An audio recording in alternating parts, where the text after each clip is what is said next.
नमस्कार साथियों। आज जो पिछले 12 सालों से हम कहते आ रहे हैं, आप सुनते आ रहे हैं, आप लोग हिम्मत जुटा के कभी कभी लिख भी देते हैं, वो आज साबित हो गया।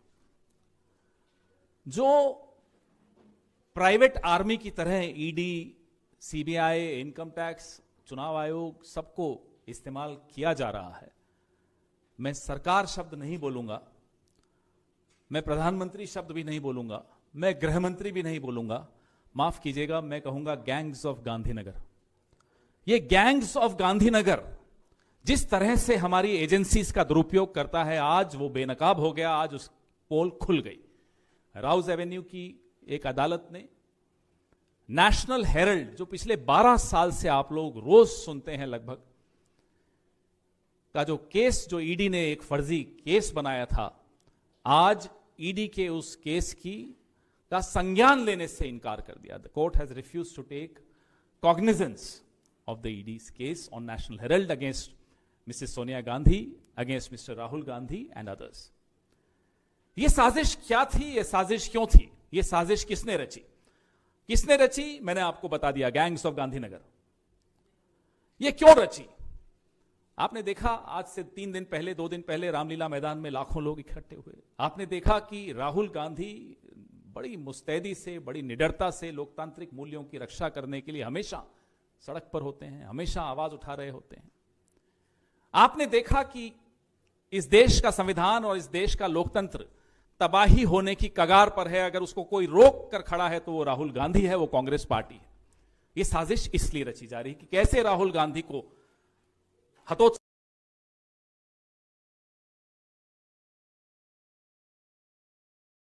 राहुल गांधी के खिलाफ नहीं है, सोनिया गांधी के खिलाफ नहीं है, कांग्रेस पार्टी के खिलाफ नहीं है। साजिश आप सबके खिलाफ है। यह साजिश इस देश के लोकतंत्र के खिलाफ है। यह साजिश इस देश के संविधान के खिलाफ है। यह साजिश एक एक भारतवासी के मौलिक अधिकारों के खिलाफ है, क्योंकि उन सब की रक्षा करने का दायित्व इस देश की जनता ने विपक्ष को सौंपा है। और विपक्ष, खास तौर पे राहुल गांधी, उस दायित्व को बहुत मजबूती से निभा रहे हैं। यही दिक्कत है गैंग्स ऑफ गांधीनगर में। इनके जहन में अगर कुछ दिक्कत है तो वो यही है। ये साजिश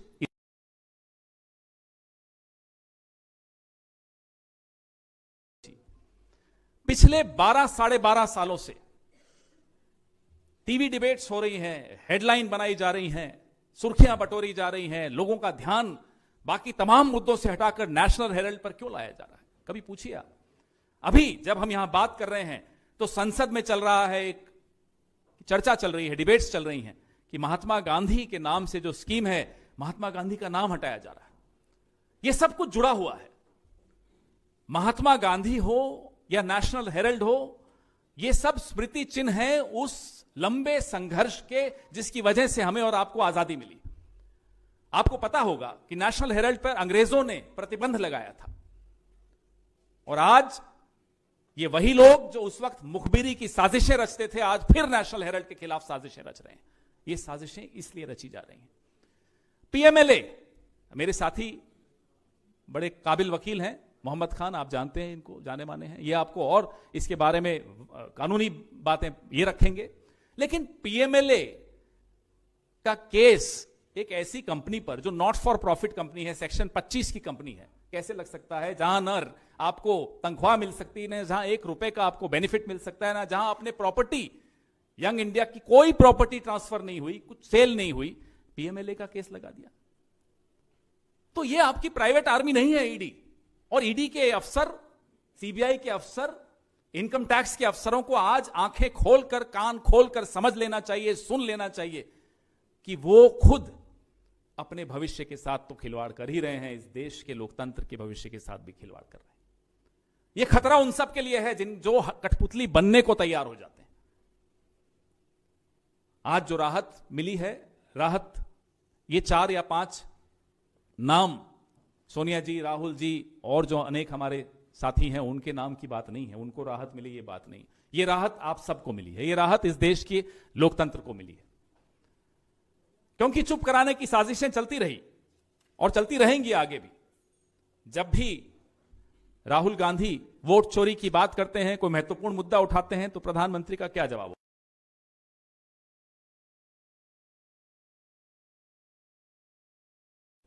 अरे साहब, ये मुद्दे हैं, वोट चोरी मुद्दा है, जो आप इस देश की संपत्ति को बेच रहे हैं अपने दोस्तों को, यह मुद्दा है, बेरोजगारी मुद्दा है, गिरता हुआ रुपया मुद्दा है, बढ़ती हुई महंगाई मुद्दा है, महिला सुरक्षा मुद्दा है। हम क्यों नहीं उठाएंगे किसानों के मुद्दे? हम क्यों नहीं उठाएंगे संविधान के मुद्दे?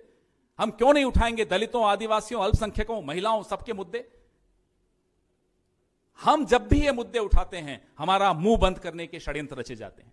आज अदालत ने इन षड्यंत्रों को बेनकाब किया। आज राहत की सांस शायद ईडी वाले भी ले रहे होंगे कि चलिए, एक दबाव जो हम पर डाला जा रहा था वो खत्म हुआ। दबाव डालने वाले दो नाम हैं, नरेंद्र मोदी और अमित शाह। ये सरकार कहना मुझे लगता है उचित नहीं होगा इनको। सरकारें ऐसी नहीं होती। सरकारों पे कुछ लोग जिस तरह से काबिज होते हैं, जिस तरह के लोग काबिज होते हैं, उनको लगता है वो गैंग चला रहे हैं। इस वजह से ये स्थिति पैदा हुई है। पहले स्वामी, उसकी शिकायत नहीं चल पाई, फिर ईडी के स्वामी खुद चले आए, नहीं चल पाई। भाई, स्वामी की शिकायतें अगर इतनी गंभीरता से लेते हो तो प्रधानमंत्री के चरित्र पर भी काफी कुछ ट्वीट कर देते हैं, फिर आप ट्वीट डिलीट कराते हो, क्यों नहीं सिर्फ उनकी उस ट्वीट पर जांच कराते? प्रधानमंत्री के चरित्र पर जब स्वामी ट्वीट करता है तब आप चुप हो जाते हो, उनसे ट्वीट डिलीट कराते हो। कराइए ना जांच।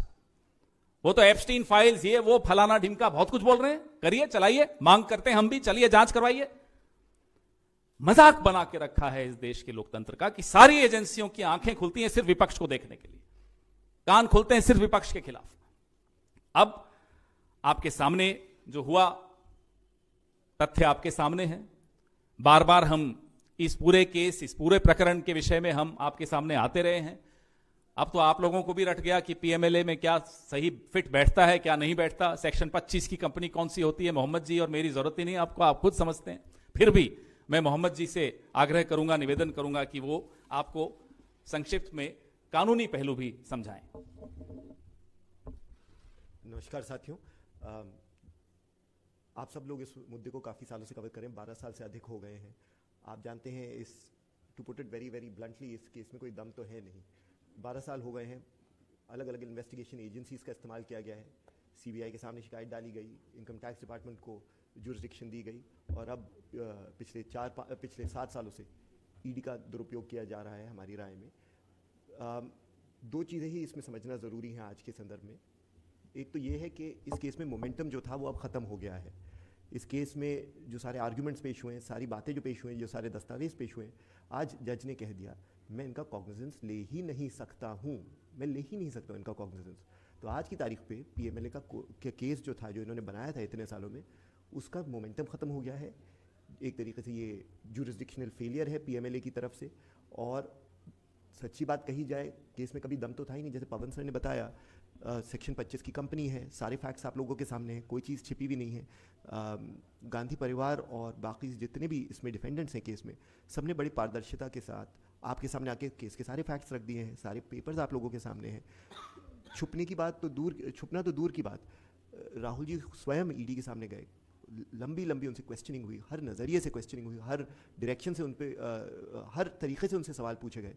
उसके बावजूद आप सोचिए, अपने आप से सवाल कीजिए, इतने सारे रिसोर्सेज डिप्लॉय करने के बाद, इतना सारा समय बिताने के बाद, इतनी सारी एजेंसीज इस्तेमाल करने के बाद, आज भी ये लोग केस नहीं बना पा रहे हैं। क्यों? बिकॉज झूठ के पैर नहीं होते, and they can not alter or present a case that is different from the facts at hand. सारे तथ्य दस्तावेजों के हिसाब से exonerate all the defendants, including the Gandhi family. And that is why public resources are being wasted, public time and public money is being spent on a trial that is essentially a witch hunt. इसमें, I mean, everybody has come to the conclusion that everybody must come to the conclusion that this is primarily a waste of time. Legal उस पर अगर कोई सवालात है, मैं जवाब दे दूंगा जिस हद तक मैं दे सकता हूँ, क्योंकि अभी भी मैटर जो है सुनवाई के लिए लगा हुआ है, और बाकी सारे मैं पवन सर से रिक्वेस्ट करूँगा गाइड कर दें। जी,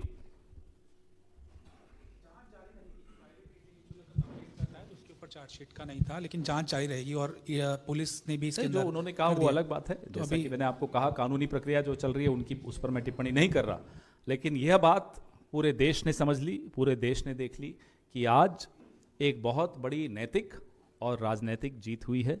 नैतिक जीत इसलिए कि हम जिन मूल्यों के लिए लड़ाई लड़ रहे हैं, जिस वजह से हम पर यह घेराबंदी की जा रही है, आज वो घेराबंदी करने वालों के चेहरे से नकाब हट गया।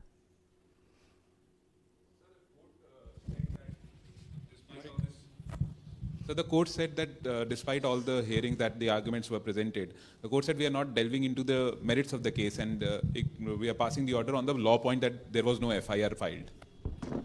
So in any proceeding, as you know, the first ground to cross is procedural. You must first convince the court that it has jurisdiction and that the agency bringing the case has the capacity to bring the case. If you fail that jurisdictional threshold, अगर आप पहली कगार पे ही fail हो जाते हैं, तो merits की बात कहाँ आएगी? मेरिट्स की बात तो तब आएगी जब आप लोगों के पास एक कैपेसिटी है और बी जुरिस्डिक्शन है। इस केस में ईडी के पास ना तो कैपेसिटी थी, ना जुरिस्डिक्शन था, और हम ये भी कहेंगे ना सब्सटेंस था, ना मेरिट्स थे। तो इसी वजह से they haven't gone to the merits yet. They have failed at the very first threshold. They might also go and challenge the order ahead in the higher courts. तो उनका राइट है, उसमें तो हम क्या बोलेंगे।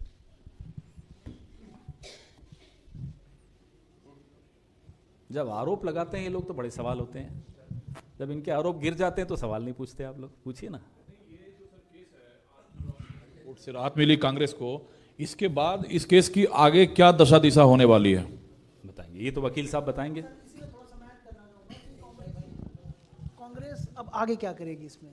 आप भी पूछ लीजिए, हो सकता है कनेक्टेड हो, बाद में पूछेंगे। ठीक,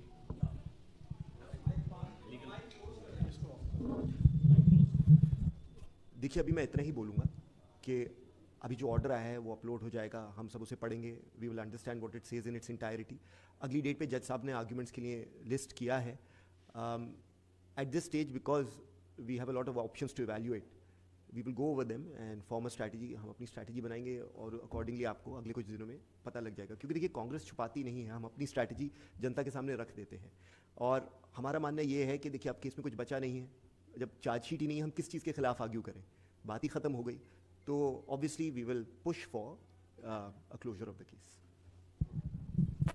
सर, इस केस से अलग एक सवाल है। आपने जैसे MNREGA being converted to G Ram Ji bill की बात कही, so even the BJP's ally TDP is now flagging their concerns about added financial burden on the states if this bill gets passed. They're hoping for a help from the central government, but like there are several state governments that you are governing at this point in time, so whether your governments also have similar concerns, because BJP's own ally is flagging the added financial not just burden. Chandrababu Naidu, there are other allies, and not just allies, there are several chief ministers of the BJP also, who in private are absolutely opposed to this new formulation of, I would still call it MG Narega. So it's another attack on the federal structure of our polity. Well, we've all been pointing out at the delays of paying the states, compensating the states of their share of GST. That's a major concern that we've always been fighting the center against. After that, you put additional burden on states which are already starved of funds, thanks to the central government that they are starved of funds, is nothing but a conspiracy to weaken states even further. Mike दीजिए। आप लोग लगातार SIR को लेकर जो प्रक्रिया चल रही है उस पर सवाल खड़े करते आए हैं। अभी ताज़ा आंकड़े जो आए हैं बंगाल के, उसमें 58 लाख वोटर काटने की बात है और 1.5 करोड़ वोटर संदेह के घेरे में है। तो ये किस तरह की प्रक्रिया है कि 1.5 करोड़ वोटर संदेह के घेरे में आ रहे हैं, 58 लाख वोटर कट जा रहे हैं बंगाल में?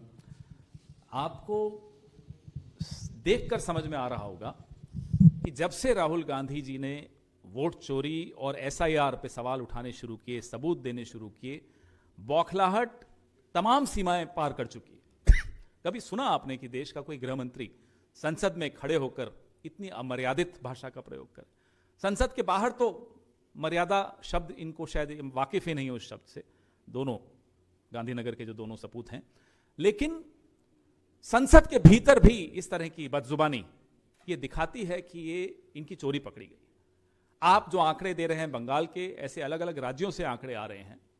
साजिश पूरी की जा रही है कि वोटर अगर थोड़ा सा भी शक हो कि ये विपक्ष को वोट दे सकते हैं, वो नाम समूहों के समूह, मोहल्लों के मोहल्ले, गलियों के गली, वो नाम काटे जा रहे हैं। एक सवाल और है, उत्तर प्रदेश में अगले साल चुनाव है, कांग्रेस 17 रैलियां करने जा रही है अपने दम पर अकेले, जहां वो चुनाव लड़ी थी, जहां उसके सांसद हैं।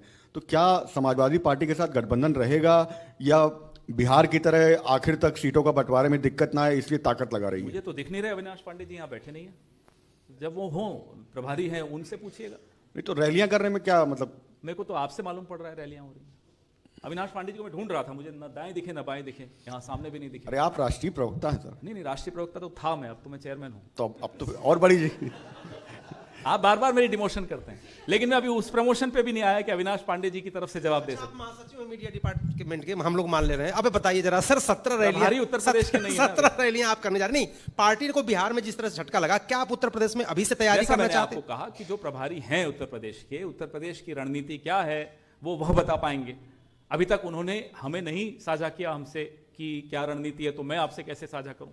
तो मैं तो आपके सोर्सेज बेस तो मैं बोलता नहीं हूं, तो सरकार वाले लोग बोलते हैं, हम तो सोर्स पे चलते नहीं। और समाजवादी पार्टी के साथ गठबंधन रहेगा सर, जैसे लोकसभा में रहा? फिर मैं अभी तक तो नहीं आया अविनाश पांडे जी, आते ही मैं आपसे बात करवा दूंगा। वैसे वो नागपुर गए एक शादी में। Sir, there's one question from here. I'm Gopi from INS. Sir, after Supriya Sule, now Omar Abdullah also talks about allegations, vote chori allegations which have been raised by Congress and they are not on the same page. How do you look at this? Who's not on the same page? Omar Abdullah and Supriya Sule. With who? On which page? They said that the allegations which have been raised by Congress regarding vote chori. Well, I haven't heard what they've said, and I mean, it's for, we've been presenting everybody with evidence. We are yet to get a response from the Election Commission. What we hear from is the BJP. Sometimes we hear from the EC, ED, not the EC. Sometimes we hear from the CBI, from the income tax. But the agency, the institution that needs to respond to these evidence-based questions is the Election Commission of India. But I don't think they have a green signal from Narendra Modi to respond to our questions. Regarding these two leaders that you mentioned, I have nothing to say. Sir,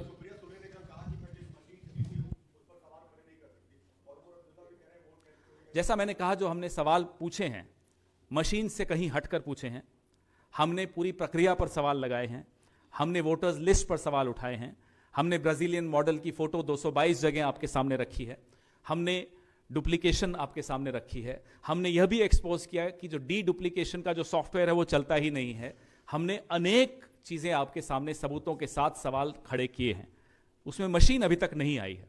तो जो सवाल हमने खड़े किए हैं उसके जवाब हमने चुनाव आयुक्त ज्ञानेश कुमार गुप्ता जी से उम्मीद की थी कि मिलेंगे, उन्हें इशारा नहीं हुआ अभी मोदी जी से, इसलिए वो चुप हैं।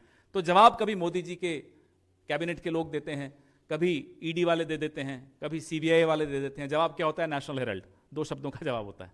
तो वो जवाब से तो काम चलेगा नहीं, हम तो अपने सवाल पूछ ही रहे हैं, मशीनों के सवाल नहीं है, सवाल प्रक्रिया को लेकर है। क्या ये सच नहीं है कि 10,000 रुपए खातों में चले जाते हैं चुनाव के बीच और चुनाव आयोग चुप रहता है?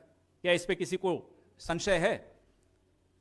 क्या महाराष्ट्र की, मुंबई की, शिरडी की अनेक सीटों पर हजारों लाखों ऐसे नाम हमने आपको दिखाए जो कि फर्जी वोटर हैं? क्या यह गलत है? क्या यह गलत है कि 45 दिनों में सीसीटीवी फुटेज डिस्ट्रॉय करने का नया नियम आ गया? यह गलत है क्या?